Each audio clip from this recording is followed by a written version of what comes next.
both in body and in mind. Srimad Bhagavatam 3:15-44. Sincere Brahmavadis, like the Kumaras, accept Krishna, the personality of Godhead, but the Mayavadis do not accept. They think that Vyasadeva, the author of the Vedas, has made some mistake, and so they concoct their own interpretation of Vedanta Sutra instead of accepting Vyasadeva's own commentary, Srimad Bhagavatam, or the Esoteric Teaching. They completely ignore the contradiction inherent in their reasoning. If Vyasadeva is capable of making mistakes, then why base your philosophy on his Vedanta Sutra? So they misuse the authority of Vyasadeva to construct an artificial interpretation of Vedanta based on taking certain statements of the Upanishads out of context. The Mayavadis imagine that when God appears in his personal form, this form is made of material energy. In other words, God becomes subject to or covered by material illusion, just like an ordinary man. They cannot explain how the Supreme Brahman becomes affected by matter, and they cannot understand the first truth of Brahma Samhita, that Krishna's body is completely spiritual, Satchid Ananda Vigraha. Avajananti mang mudha, manushim tanumashritam, param bhavam ajananto, mama bhuta maheshwaram. Fools deride me when I descend in the human form.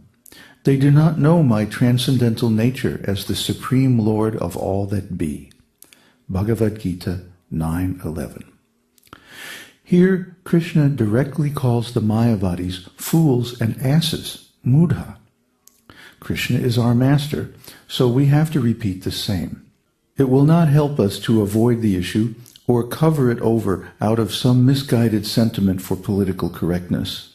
The Mayavadi philosophy is offensive because it covers the intrinsically personal nature of God with a concocted misinterpretation of the original Vedic philosophy, and says that God is fallible and subject to being covered by illusion. This is ontologically, philosophically, theologically, and morally unacceptable. The Mayavadi philosophy sounds very reasonable, but actually it is based on ontologically inappropriate false logic. The Mayavadis liken Brahman to an ocean of consciousness, and the individual soul to a drop that has become separated from that ocean. Then they go on to suggest that when the drop merges back into the ocean, it loses its separate identity and becomes part of the original ocean of spirit. Well, that may be true for water, but this analogy is ontologically incorrect because Brahman, unlike the ocean, cannot be split up into pieces. Brahman, being supreme, is always and unconditionally one. Yet at the same time, each spiritual living entity is internally individual, and the Lord is also an eternal individual. Thus, the Lord and the living entities are inconceivably, simultaneously, qualitatively one and quantitatively different. This is contrary to the kind of material logic we use to reason about material objects, such as sticks and stones. But it is entirely correct when applied to spirit. And if you want to argue that this logic is non-standard, well, quantum mechanics uses much stranger logic than that. So what's the problem? This is the truth. The truth is that God is fundamentally personal, but he also has an impersonal aspect called Brahman. The impersonal Brahman is subordinate to his personal form, just as the sunshine is subordinate to the sun itself. The living entities are simultaneously one with and different from the Lord.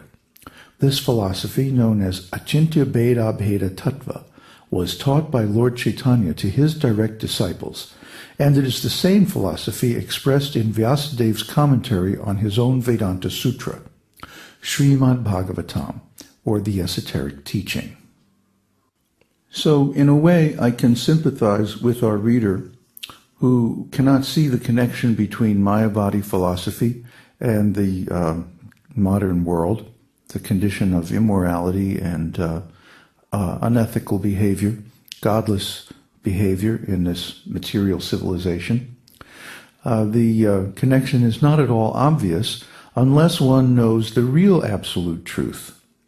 And then it's quite simple to see how having no God in control, having no absolute standard of right and wrong, then everyone is free to determine for themselves what to do and what not to do. There's no authority, there's no accountability, there's no spiritual consequences for our behavior. At the end, everything just merges into oneness. So why not do whatever we feel like doing? If it feels good, do it, right? That's the mantra. Well, the problem is that that's really not the case. There really is such a thing as God, a personal God, who has quite specific ideas about what right and wrong, and will hold us to account when we leave this body, especially, in determining our next embodiment. So at the time of death, whatever activities we have performed in this life will determine where we go in the next life. That's pretty obvious to one who understands the ultimately personal nature of the Supreme Lord. Because just like a judge, the Supreme Lord takes our motivation into account. If one is serious, sincere, and applies oneself to the learning in the scripture, even if he makes some mistake and falls down, then the judge is inclined to be lenient. However, if one is from the very beginning insincere and rebellious, and by nature tries to circumvent all the different laws and instructions in the scripture, then the judge is not so inclined to be merciful because this person has no respect for the principle of right and wrong. Therefore, those who adopt this Mayavadi philosophy, even though they personally may be sincere about finding the spiritual truth, they do not realize that there are social consequences to every philosophy. They do not realize that by adopting this impersonalist philosophy, they encourage immorality in the people in general, who do not understand that even to attain Brahman realization requires that one act in such a way that his karma becomes nullified. And we also see the behavior of the sincere Brahmavadis is different from the Mayavadis. The sincere Brahmavadis, when they encounter the teachings of the Supreme Personality of Godhead, are respectful, and they actually get a taste for serving the Supreme Lord, and they become devotees. Whereas the Mayavadis, they become insulting and derisive, and they say offensive things about the personality of Godhead. They refuse to accept his instructions because they are addicted to sense gratification, and they're simply using their Mayavadi philosophy as a rationalization for that.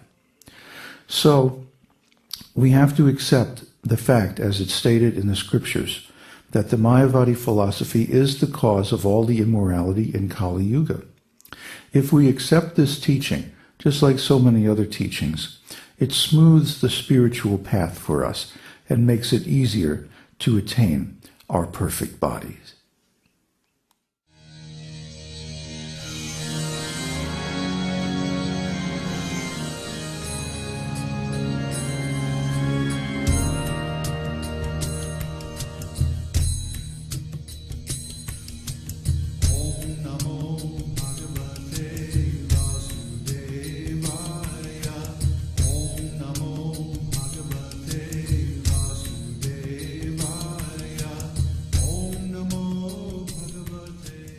We hope you've enjoyed this edition of My Perfect Body.